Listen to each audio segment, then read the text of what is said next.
Lucia, bonjour. Bonjour. Je suis très content d'être sur ta chaîne YouTube. Oui. Une fois que c'est pas sur la mienne. Oui, ravi de t'accueillir. Merci beaucoup et tu m'accueilles parce que j'ai vu ta vidéo récemment faire surgir la lumière.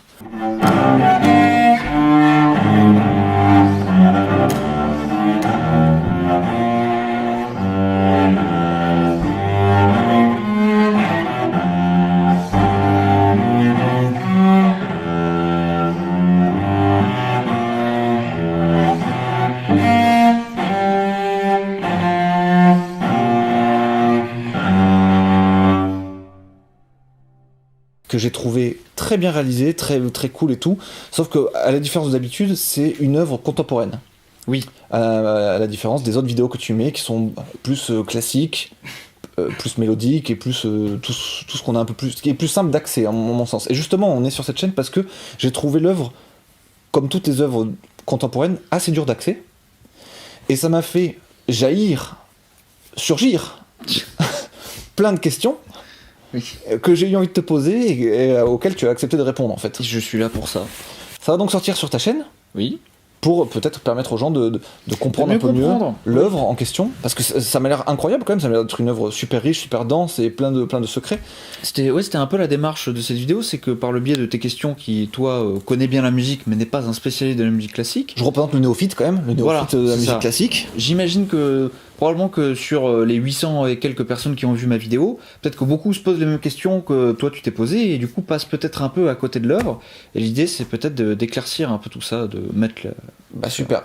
Et éclaircir cette œuvre et plus globalement un peu la musique contemporaine de manière générale, parce que c'est vrai que je me fais pas cette réflexion que sur cette pièce-là en fait, je me la fais très souvent sur les œuvres contemporaines. Voilà. Super. Donc première question. Du coup, ça va être un petit peu qui écoute ça. Qui écoute ça ? Qui apprécie, qui a le bagage pour apprécier ça. Parce que plusieurs choses. J'ai l'impression que le public de la musique classique, c'est quand même globalement beaucoup des personnes âgées. Et j'ai pas l'impression que les personnes âgées aient forcément les armes pour apprécier ce genre de choses. J'ai l'impression qu'ils vont au concert plus pour apprécier déjà les grandes œuvres classiques, on va dire. Alors, je dirais que peu de personnes écoutent ça. Le public de personnes âgées dont tu as parlé, je pense que spontanément ils vont pas vers ce genre de musique. Ça les fait plutôt fuir d'ailleurs, parce que même quand on joue des programmes, même pas contemporains, parfois même du Britten par exemple, qui est un compositeur du XXe siècle, ça fait des salles à moitié vides à certains moments.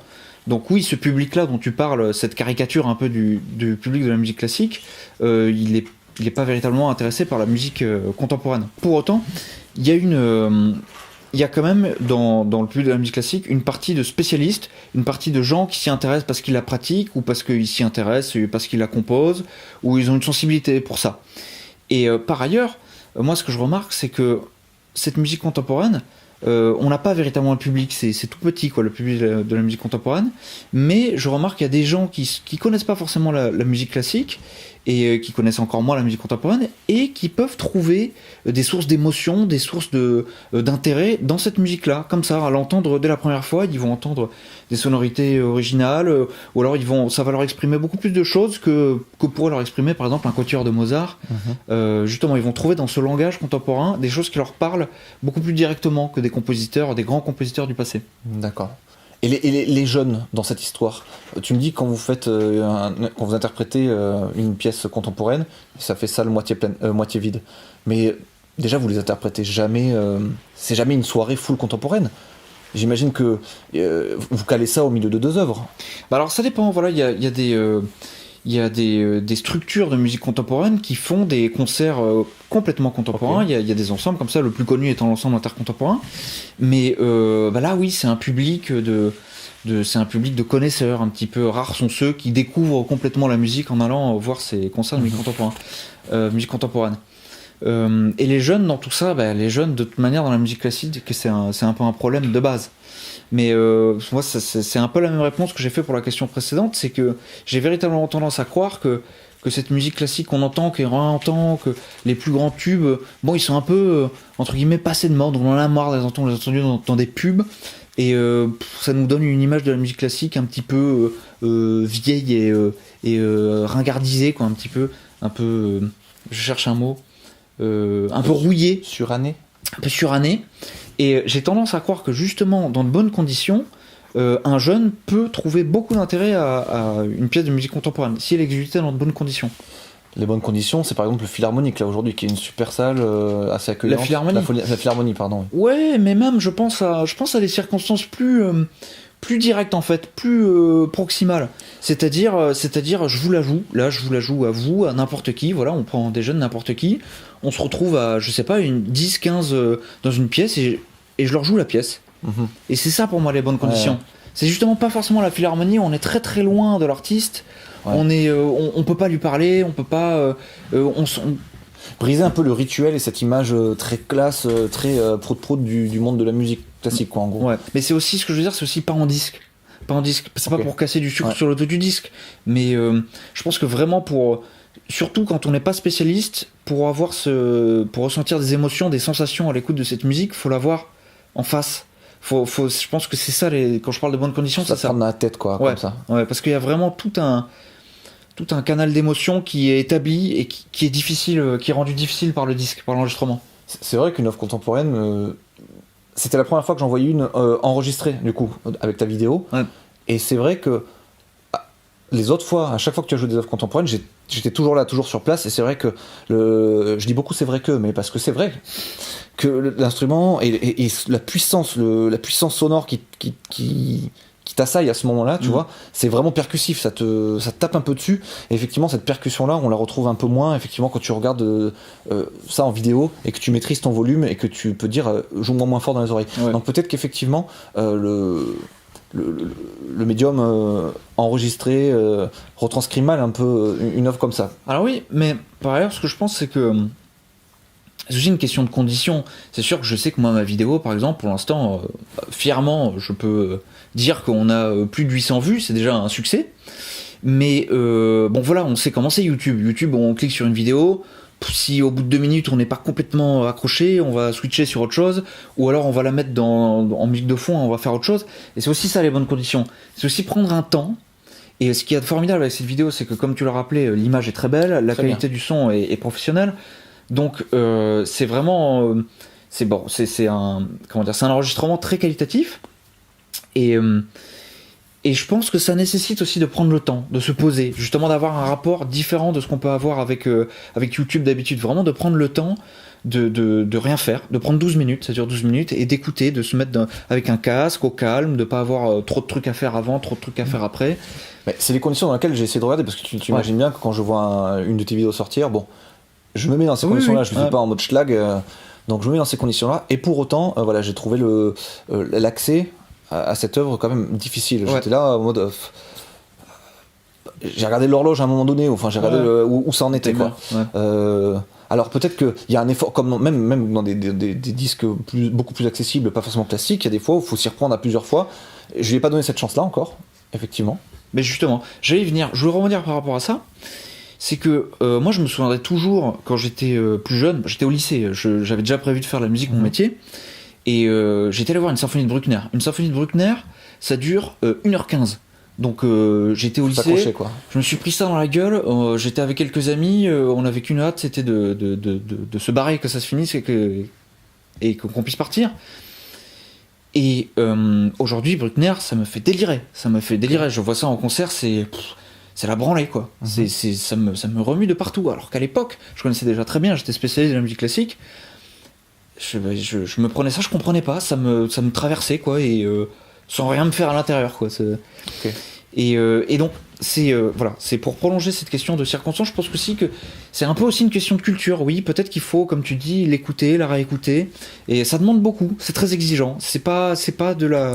Et pour un kiff qui vaut le coup, parce que aujourd'hui, maintenant, quand tu écoutes le truc de Bruckner...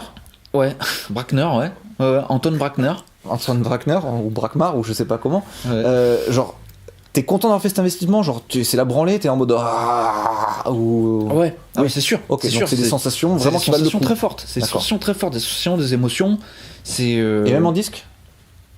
Alors oui, et en disque, justement, quand j'ai eu, comment dire, mais en disque c'est pareil en fait.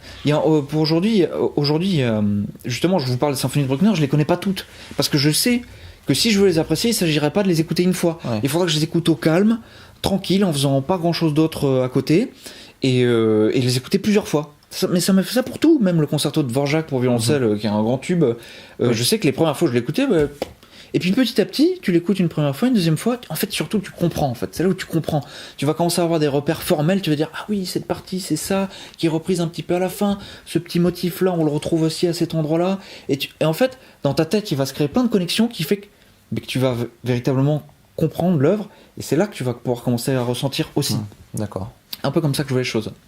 Donc pour les néophytes un peu comme moi, le conseil que tu donnerais pour commencer à apprécier, c'est écouter ça déjà, de s'y essayer plusieurs fois. S'y essayer plusieurs fois. Et après, moi je sais pas, je les connais pas les 800 personnes qui ont écouté le morceau, et je sais pas ce qu'elles en pensent. Mais je les interrogerais, si je les avais en face de moi, je leur dirais comment vous avez écouté, dans quelles conditions, qu'est-ce que vous avez ressenti. Bon, les 800 pouces rouges sur la vidéo, c'est pas bon signe. Hein. Je rigole. Non, on est pas mal. Le ratio est bon. Pouce bleu est plutôt acceptable.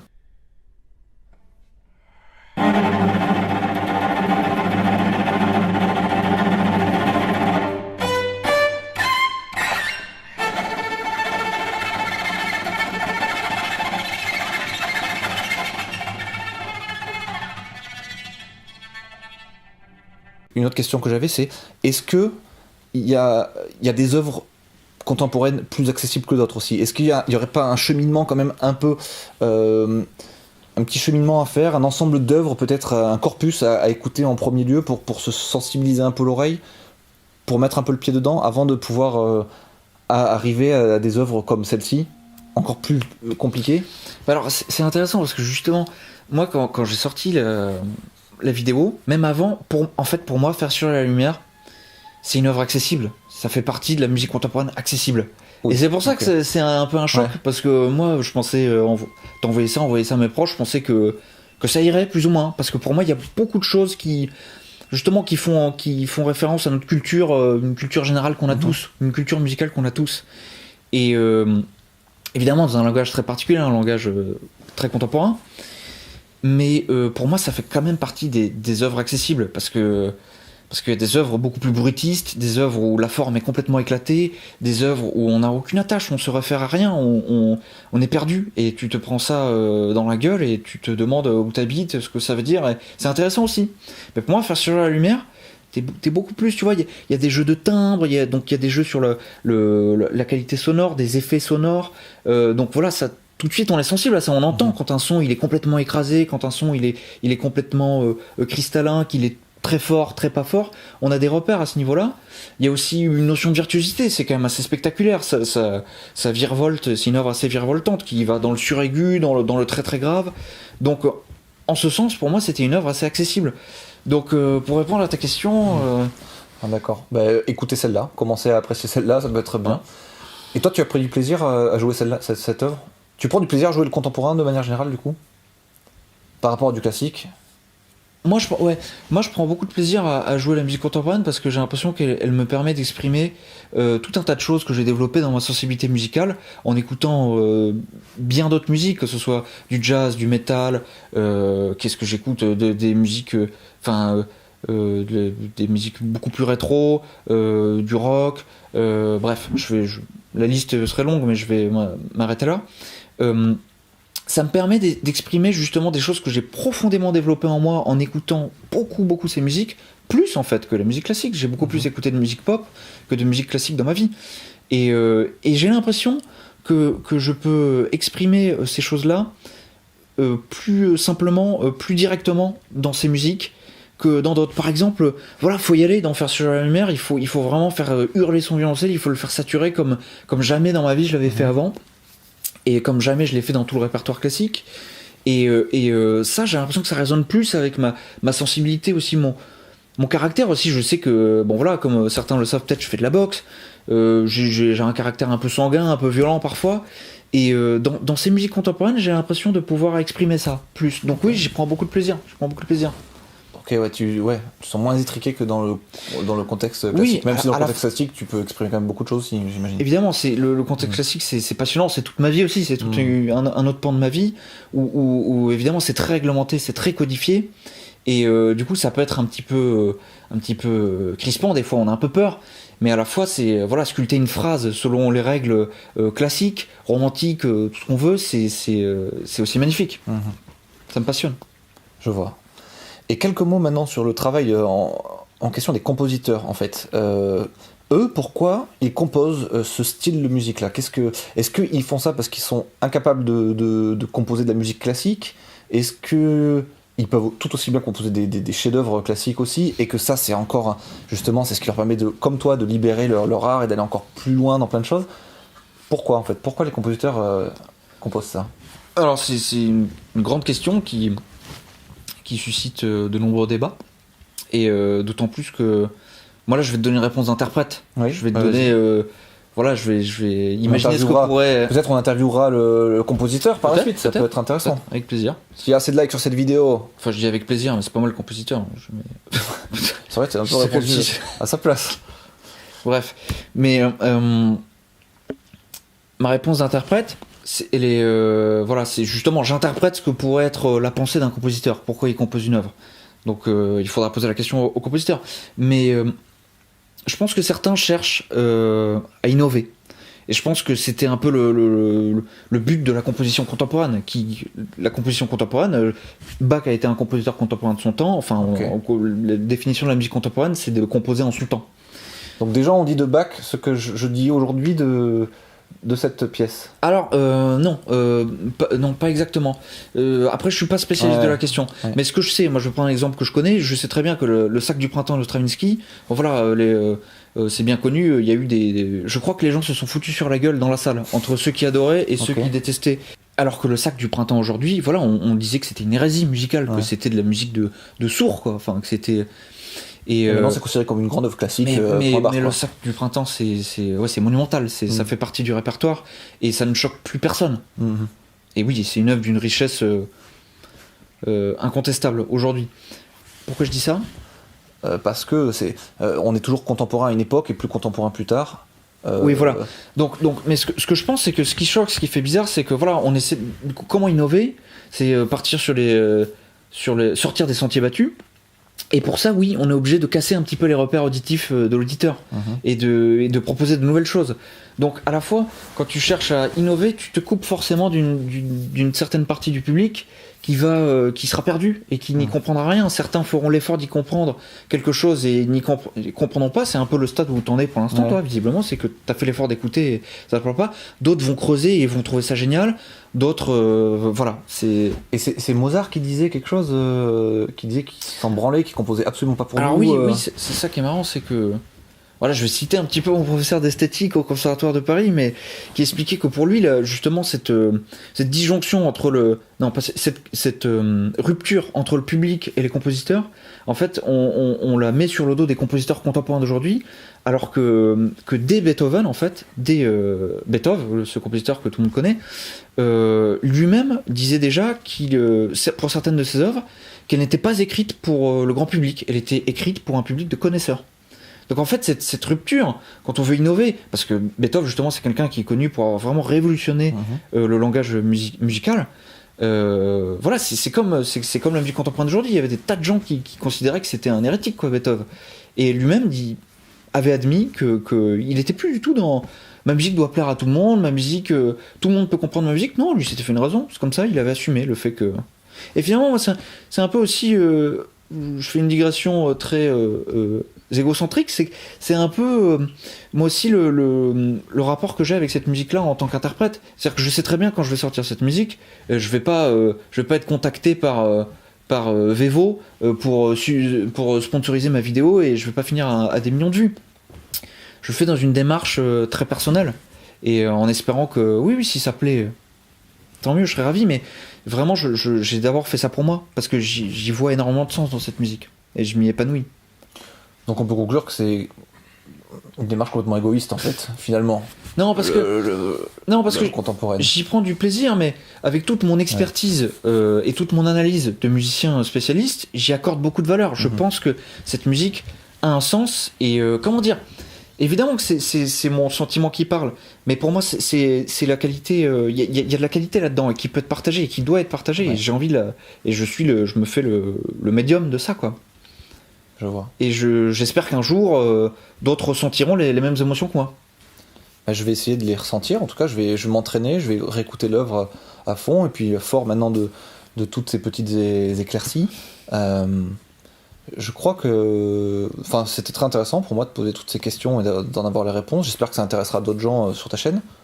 Et puis, je pense que ça sera effectivement aussi intéressant d'avoir l'avis du compositeur à un moment donné. Si Avec il a plaisir. envie de se prêter à l'exercice, on pourra faire une sorte de table ronde, un trio, ou juste toi et lui, ou peu importe.